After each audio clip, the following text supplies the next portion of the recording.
very much. Take a seat there, gentlemen, and welcome. Welcome back to Vancouver. Thank you.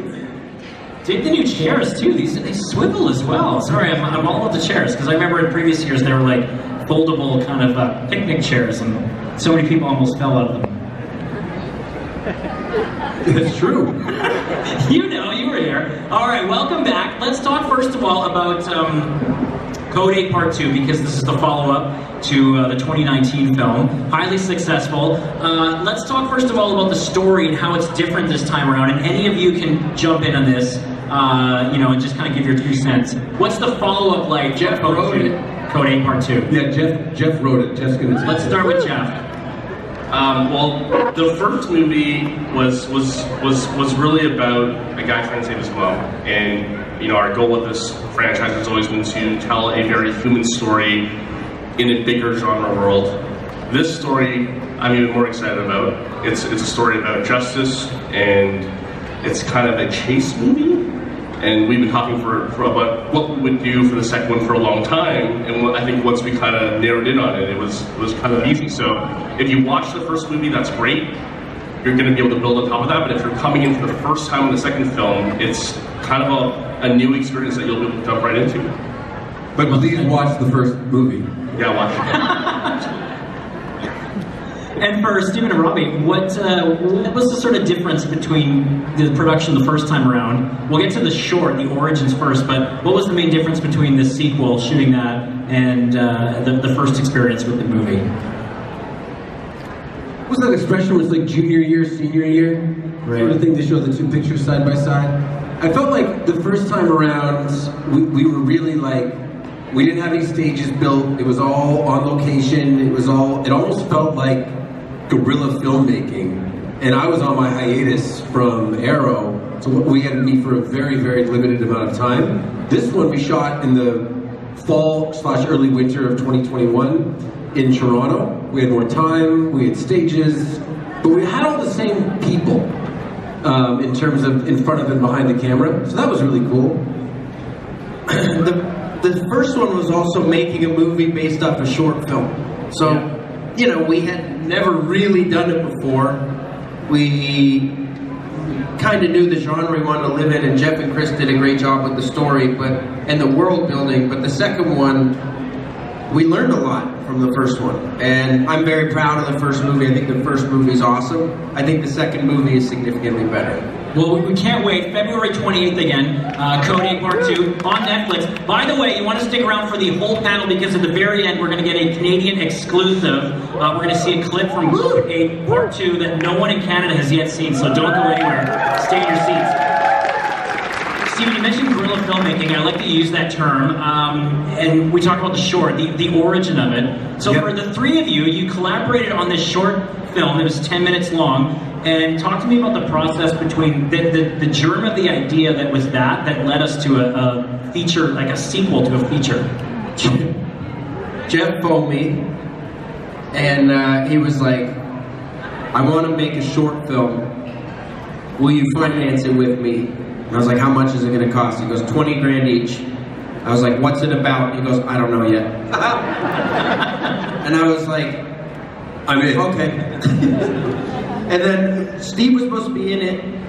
We were going to shoot in Toronto. We had to change a lot of things around. We shot in LA. Steve was back to work on Arrow. We had Sung Kang come in, who was awesome. And we shot in LA for about 4 or 5 days. We got shut down shooting in Pasadena because we had fake guns.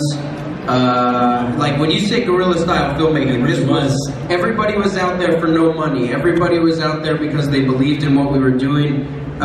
Same crew. We did a clip from the short film on Access Hollywood the other day. Jeff had found it, or somebody in our group had found it, and we all look like children. Our cinematographer is now the cinematographer for Lord of the Rings, the series. Like the talent level, he takes a break and comes back and does the Code 8 movie. Yeah. Our storyboard artists, one of them is directing, am I allowed to say that? Yes. Okay, is directing Kung Fu Panda 4. Wow! Yeah, like just the amount of talent that we had on this short film is mind-boggling for people coming out and working for free. And it's all the same people we still work with on part 1 and on part 2 and hopefully on part 3. But the short film was, let's just try it, see if it works, and if we're not willing to bet on ourselves, then why should we expect anyone else to put the money in? The budget went from 40 grand to 75 or 70,000, and luckily it worked out okay. It had to be. Sorry, Jeff, go ahead. No, I just want to say, like, it was really this kind of buy-in from everyone. First of all, thanks to the both of you for giving me a shot and believing in me. I really appreciate it. And then we had the crew buy-in, and then really it became this thing that, you know, everyone, you know, at places like this and around the world bought into and made that a reality. So this is truly a movie where people decided they wanted to be seen and to be made and to be seen. And without that, it would never have happened, truly. Do we have any backers in the audience from the 1000%. Indiegogo campaign? Yeah. We got one? We got a few. Nice. Thank you. People. But I'm glad you mentioned that, because I was going to say there must have been a tremendous amount of trust involved in that, to have that kind of collaboration, which I think is so important for those kind of organic projects to actually come to fruition, and here we are. Yeah, I mean, listen, we were selling tickets to premieres that we didn't know when, we didn't know, and the movie wasn't done yet. So there was a lot of faith placed in us, and we tried to handle that with the utmost care. Are the three of you science fiction fans by nature? Do you have a favorite property or film or even show that you just cherish? We're definitely fans, and that was part of how the short film came to be. We were like, okay, we know we wanted to live in this sci-fi world. Steve and I had both been on sci-fi shows at the time, and we were like, all right, if we're going to do this, we got to give ourselves the best chance to succeed. Jeff kind of, you know, got his start doing short films as well in the sci-fi space, or grounded sci-fi, so we knew we wanted to live in that world. You know, we talked about District 9 as a great reference for it, of just being this very cool grounded sci-fi movie that came out of nowhere and really turned some heads. But favorite properties, I don't know. Jeff, you got a favorite? I think you nailed it. I mean, I remember for us, we were talking about doing films at the time, and I still think to a certain extent, there was a lot of films that ended with cities getting destroyed. But oh yeah, we love Chronicle. Yeah, we were like, huge too. What's the smaller version of Chronicle? Yeah, but no, go ahead, Steve. I was going to say the smaller version of Chronicle is Code 8. I really like the first Alien, and then the second Aliens. Yeah. Yeah, and with science fiction, a lot of times the more plausible real-world scenarios convey those themes so well, and they resonate more because it is relatable, and it sometimes can be scarier. And I think that's what Code 8 actually brings to the genre as well. I really dig the fact that when Rob uses his powers, like it zaps his energy for a period of time thereafter. Vulnerability. Yeah, 100%. Yeah, we really wanted to make it, we've been pretty conscious to balance kind of the two sides of Code 8. We've always tried to make the stories very human scale and intimate in both scopes and stakes. You know, we wanted to feel like things you can relate with. So even, you know, if you might be very powerful, there are still consequences if you make mistakes in this world. And that's something that we never want to lose with this franchise, because then we can keep the tension and the danger up. And I think those kind of themes and tropes, if you will, really speak to the root of any of these kind of stories. You know, they harken back to that classic mythology. So it's cool to see that present in this story as well. I gotta say, what is it like working with family as cousins? That obviously has pros and cons. What's that experience like? I mean, we just went out to lunch with each other, so we're still talking. That's good. Yeah, I mean, we got together on The Flash, but we didn't even talk.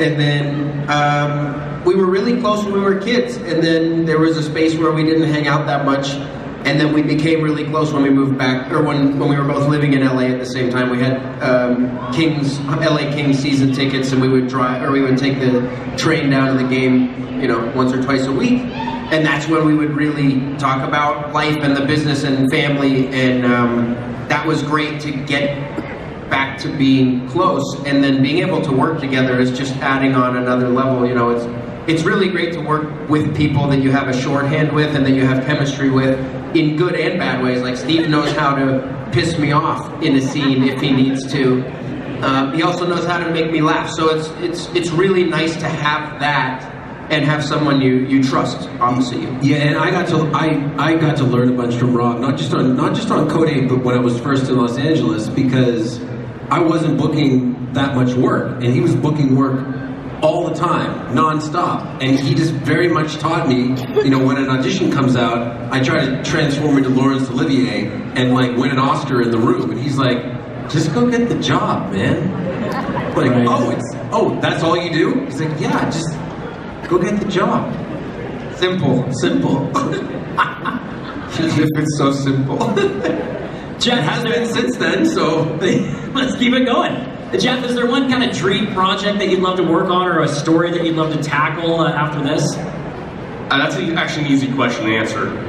The experience that we've had making this movie and working with our friends and doing it on our own terms has been the dream project. And I can say that very confidently.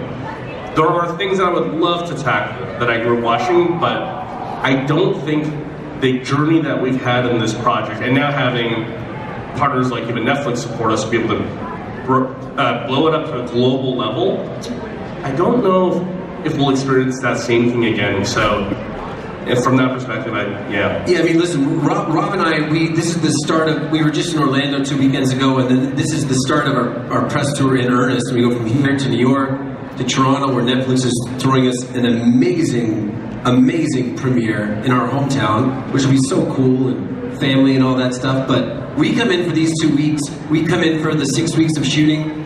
Jeff has been working and immersed in Code 8 Part 2, just the second movie, for what now? 4 years? Yeah, 3 or 4 years. Yeah. So kudos to Jeff. He's a freak. He's meticulous. He oversees everybody all the time. So frustrating. Right on. All right, well, Jeff, or anybody, I know I gotta ask this, and I know you probably can't say much, but is there a possibility of a Code 8 Part 3? If you guys watch it, we would love to. Obviously, it's been, you know, like Jeff just said, it's kind of been a perfect project for us, and we've been able to, you know, short film Part 1, Part 2. It's grown significantly every time, but it still maintains that, you know, we call it the most expensive student film ever made, because it's all friends and, you know, people that Jeff went to film school with, and everybody's so invested and takes such pride in it, and that includes the fans who helped us make the first one, because we don't get the Indiegogo campaign, we don't get to make Part 1 nearly at the level we do, and we probably don't get, you know, approached by Netflix to make Part 2. So at the end of the day, it all just comes down to performance, and if people watch it on the 28th, and then, you know, hopefully we get to make a third. And I mean, you mentioned being proud. How good is it to have this homegrown, made in Canada? I mean, that's incredible. And the industry, it's had its ups and downs in the last 5 years, and it needs constant support. So it must be really special as well. 100% cast and crew on Part 2 is Canadian. And the entire movie shot in Toronto and Hamilton and around the area. But it's Part 1, we had 2 Americans. Part 2, 0 Americans. You are Canadian. Nothing against America. No, they were great. Hey, I'm half American now. So am I. All right, Just so we're for the both record. half American. We have one American. We left our American passports at home for this. That's right. All right, let's open it up to some questions. Thank you so much for being so patient, everyone. We'll just ask that we keep it to... Once there's been a bit of time, like a limited series, something like that, that'd be fun. But as for plans for season 9, nope. Thanks, guys. Thank you so much. Over here, go ahead. Hi, my name's Nick. I'm starting to get into the film industry here in Vancouver myself. I have a question for, well, everyone on the stage. What was something that someone on the crew, whoever it was, did that made a huge impact on you in any of your projects? Something that someone on the crew did? Yeah.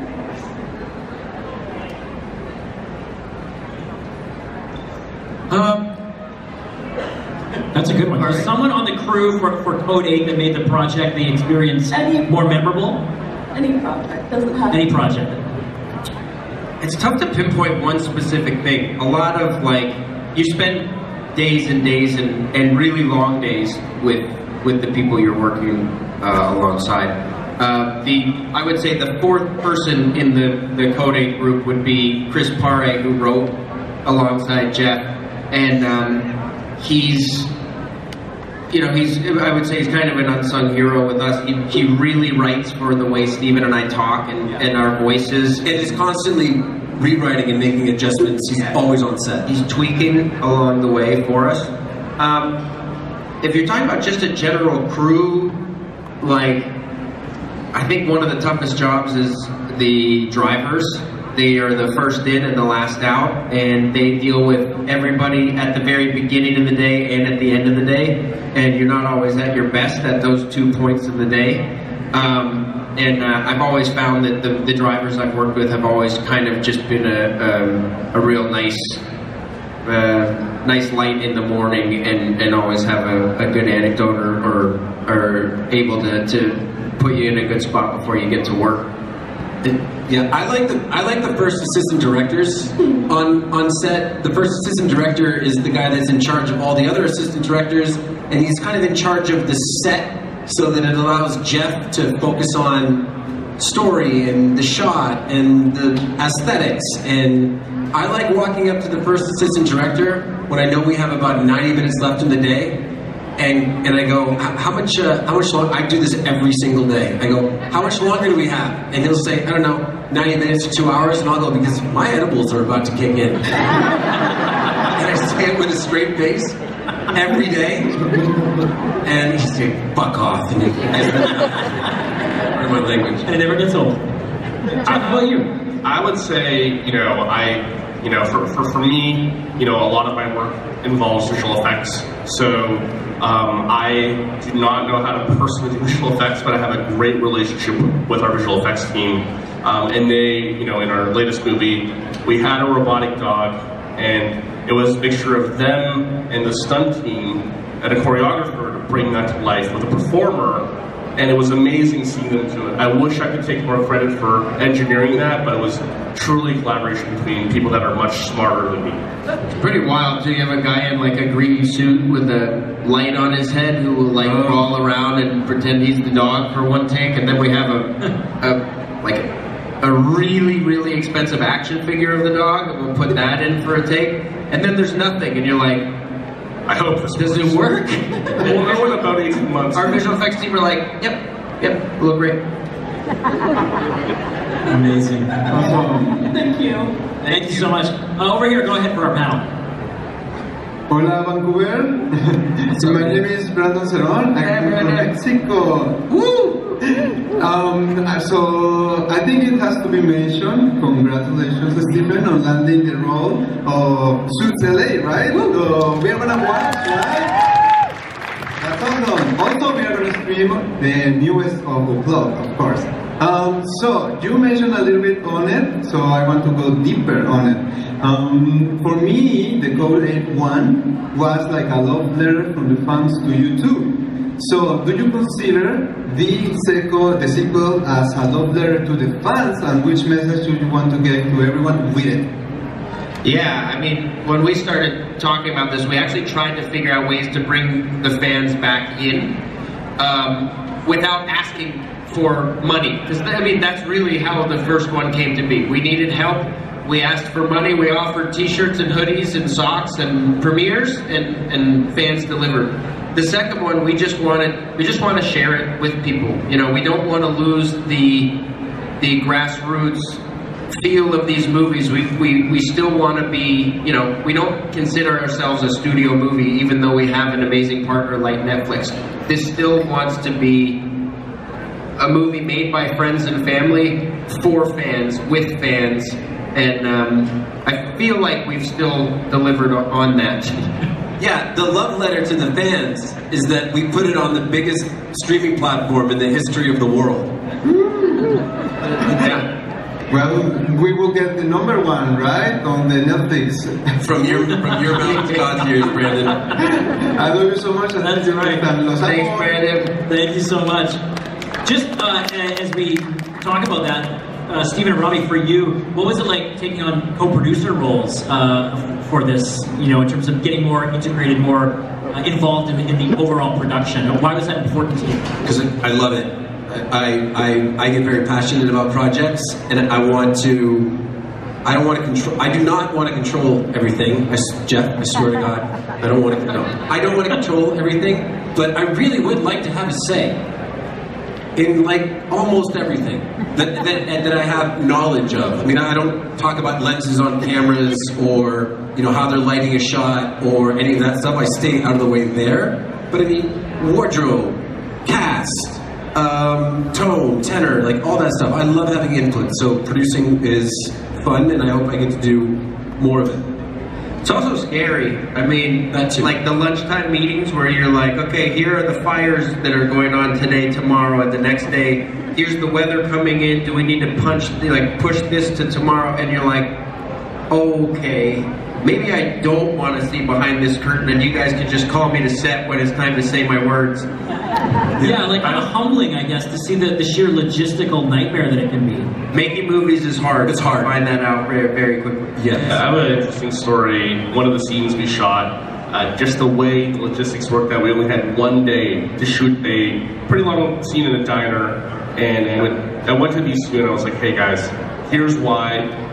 This is a big day. I just need help. Can you guys do this in one day? And like they understood as actors, they understood as producers, and I actually think it's the best scene I've ever shot. Yeah, it's our favorite scene from the movie. The only mistake that we made is we all went out and got massive burgers at lunchtime. True. And then I had to eat. And then I had to eat in the scene after lunch, and I would just sit there. The diner scene. Okay, we'll look for that. Let's get back to the questions. Over here. Go ahead. Hey, how are you guys doing? Good. My question is for Stephen and Rocky. Do you have a preference of playing a face or a heel? Steve wants to be a heel. Yeah, yeah. I want everyone to hate me and wonder what I'm going to do next because they love me. I just want a good turn. I don't care if I start good or start bad. I just want a real blindside turn. Wow, that's evil. Thank you so much. Over here. Go ahead. So this is more for Steven. Love you and Arrow. With Heels, is there going to be a season 3? So it's not going to go forward at Stars, which I guess up here would be Crave. But there's real hope and there's real momentum towards it landing on a streaming platform. Okay. And if they do that, then they will make sure that there is there's a deal in place in case it going on that streaming platform makes it blow up like a show like Suits or something like that. So there's nothing really confirmed, just kind of talks, maybe. Advanced talks. Okay. Yeah, we don't want to end with a character literally on his back. Yeah, we're like paralyzed. We don't know what's going on. I just can't feel my legs. It's no big deal. Sounds like a boring third season. Thank you. Film all my stuff in 5 days, though. Thanks for the question. This side. Go ahead. Oh. Hi, Robbie. Hi, Steven. I just wanted to ask you a question. I just want to say, who's your favorite WWE superstar? Ooh. Mine's Steven. I mean, listen. My two best buddies in the business are CM Punk and Cody Rhodes, and I'm not going to pick between the two of them because You pick one, I'll pick the other. No, I'm gonna go old school and just say Jake the Snake Roberts. And call it. Jake Roberts never had a belt. You wanna know why? In the business, you wanna know why? Because he didn't need one. If we're going old school, I really liked Shawn Michaels. Yeah. Thank you so much. Let's go over on this side. Hello, my name is Dr. Evil. Wow. And my question is pertaining to Code 8. The security robots that you have coming down to arrest the perps, where can I get some? Thank you, Doctor. They literally have lasers on their Lasers on their head. Ask the for a friend. Amazing. Aspirations for world domination, that's all. That is commitment. Jeff, we can arrange that. You know, how much money do you have? $1 million. That's enough. With inflation, we might have to talk. We'll talk about it. Talk later. Thank you, Dr. Abel. Let's give it up, Dr. Abel.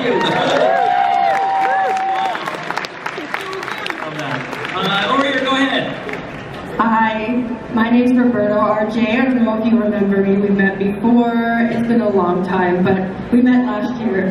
But anyway, I wanted to ask you, if you're going to one of the Disney parks, what are you doing first? What's your favorite thing?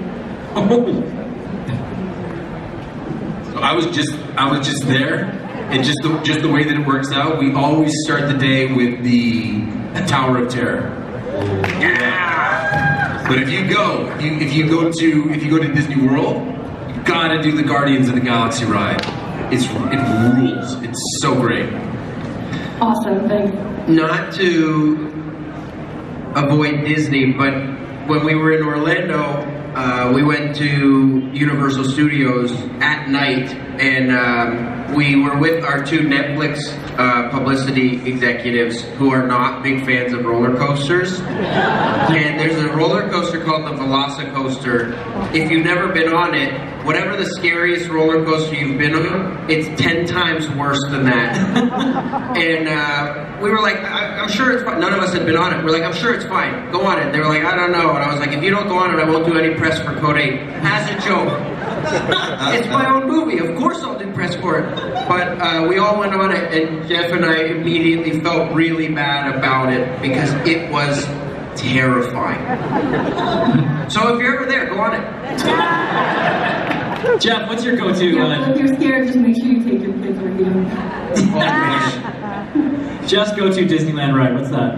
Or world? Oh my god. I remember being a kid and doing a Small World and having my mind melt. I don't know if that's my first ride now, but it was pretty cool back then. It would still melt your mind. Well, that is terrifying on another level. That's great.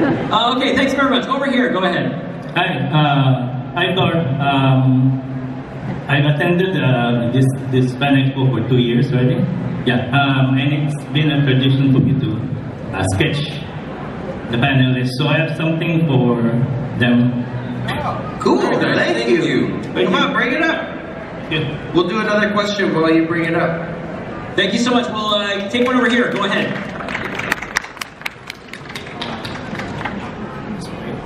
Yeah, maybe just wait 1 sec. I'm still here. Go ahead.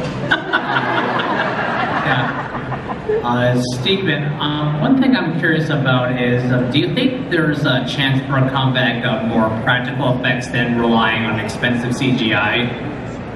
You mean like in general in movies? Yeah, like think the booby traps in like Home Alone or those Stan Winston's Dinosaurs from Jurassic Park, like stuff like that. I mean, listen, I don't totally understand why the effects in Jurassic Park are better than movies that came out in 2023. That doesn't. They're animatronic. Okay, well, there's some CGI in there. Yeah, I don't know. Like, I don't know why it's been 15 years since Flight came out, but I haven't seen as good a plane crash as that. Oh, like, yeah. It's crazy. I hope that there's a move back to a little bit stuff that's a little bit more practical. I mean, we say that as a movie that has a year of VFX that goes into it, but it doesn't seem like any of the really janky, super digital stuff is in the movie. I mean, we had some rules when we started. At the first one, I had a rule. I was like, I will shoot the entire movie on location. And then we got to the hospital scene at the end of it, and I regretted that rule that we made pretty quickly. So the second one, we built some stuff, but we always tried to shoot as grounded as possible and use visual effects to enhance things where you could. But I think it's one of those things today where a lot of VFX gets a bad rap because there's so many projects, the needs are so incredibly demanding, and the timeline and budgets have become much smaller. So Jurassic Park, yeah, go ahead. They're also huge they're giant green screen builds. So as an actor, you're kind of like, okay, so what's happening right now? Where is it? And it's over here, and then this is happening, and like with Code 8, it's almost as much like, other than things that you know can't be there, like all of the worlds, it's all sets, we're on location, we're shooting it, and like Jeff said, it's just an enhancement.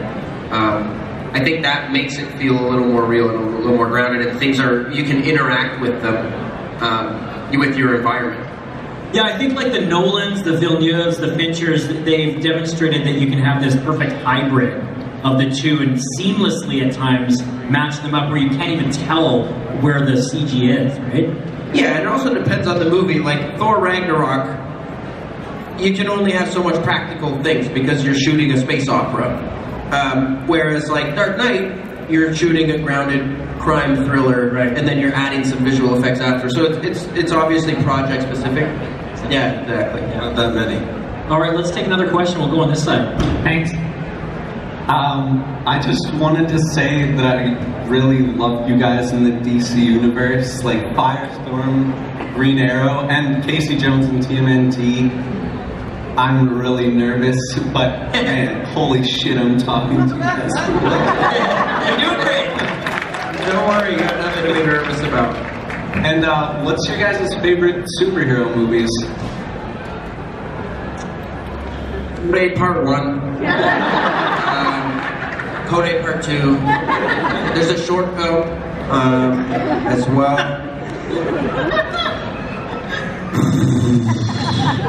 I mean, I like the OG Supermans from back in the day. Bit of a tough rewatch, but that, and I mean, I could watch the Nolan Batman trilogy. Batman Begins. Yeah. You love Batman Begins. I love Batman Begins. Yeah, I love Dark Knight. Everyone loves Dark Knight. Batman Begins is my favorite superhero movie. Yeah. Thank you, Jeff. How about you? I mean, you guys have mentioned so many that I love. I love so many of the Marvel movies, but I guess maybe an outside pick would be Unbreakable. Kind of an interesting, really grounded superpower movie. Unbreakable? Yeah. I love that movie. Unbreakable. It's a great good one. All right, we'll go over here again. Hi, Steven. I really loved you as Arrow, and my question was also regarding your appearance in WWE a bunch of years ago. We loved that, and as Code 8 is getting even more popularity, do you see yourself, even maybe with Robbie, making an appearance again in WWE? And even if you do, maybe eventually in a few years, do you see yourself becoming part of that celebrity club that's in the WWE Hall of Fame? Yeah, I'm one match away from the WWE Hall of Fame. I'm serious. I need one more good one. What I need to do is I need to get on an NBC show. See what I did there? No, we'll see. We'll see. I'd love to go back and do something at least one more time. Hopefully not injure myself. Great first movie to have for a few reasons. You get real spoiled. I was like, wow, this job is amazing. I had like 2 lines and I shot for 2 months. And my next movie was not nearly as easy, but it changed my life. I stopped playing hockey. I got into like on-camera acting classes and decided to try and pursue it as a career. But again, it was one of those things where I was like, I'm just going to give this a shot. It's coming out. I wanted to mention first that when I posted that I was at the Code 8 panel, 2 of my friends are actually on the VFX crew, and apparently someone knows Jeff from school, so I thought that was kind of cool. What are their names? Melanie Patel, Russell Challenger. Oh, yes, we know Melanie and Russell. They're great. Oh, awesome. That's amazing. Yeah, it's a pretty small team. Very small. They're incredible. Incredible. All of the visual effects artists, like their DNA is in the movie. They don't just, it's not just like work for hire. They're all very meticulous and they have their own creative input. That's wicked. And my question quickly is, what do you think is the most Toronto thing about these films? Oh, that's a good one.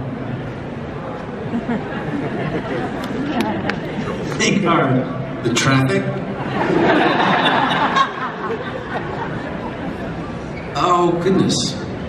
In part 1, we have a big downtown shootout scene that if you know Toronto, you can see parts of Toronto.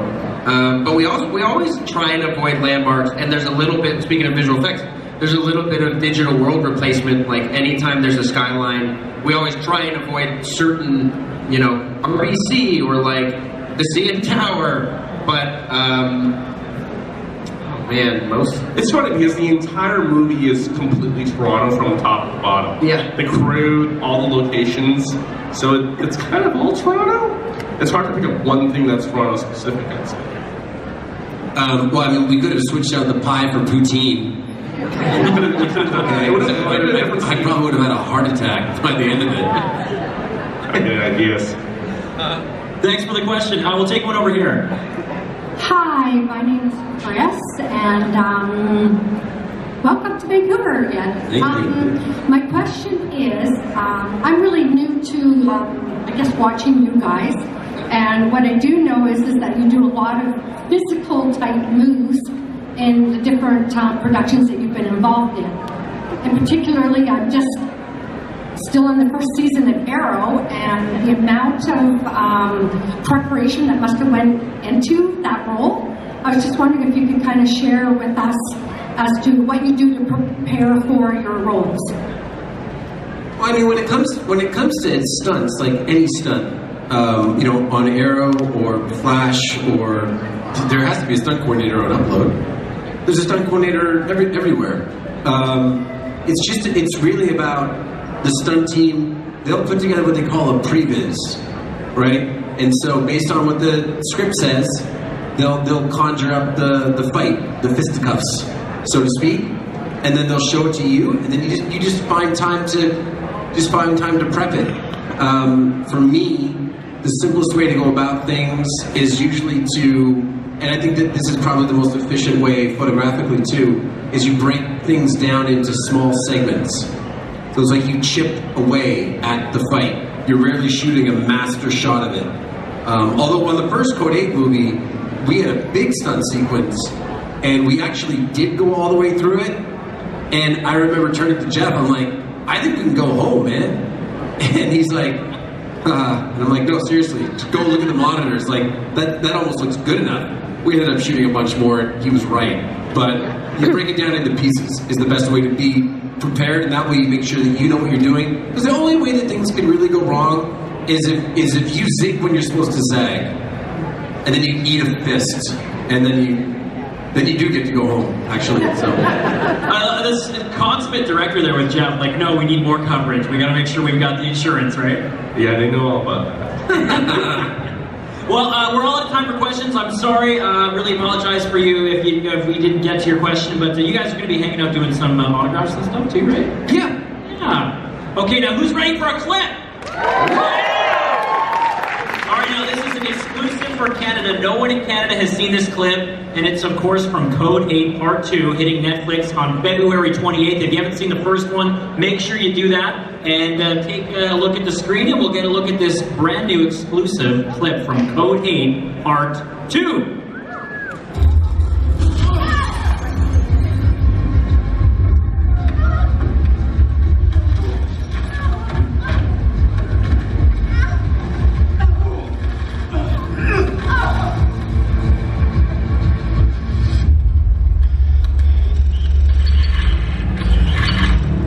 How much time before someone sees what we're doing? 4 minutes.